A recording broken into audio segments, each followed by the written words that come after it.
kabulastugan.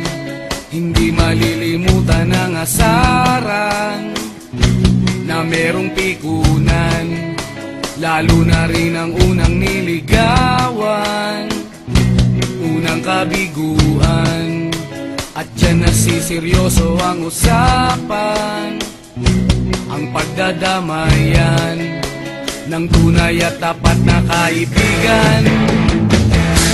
Kung mga buwan, kaibigan namang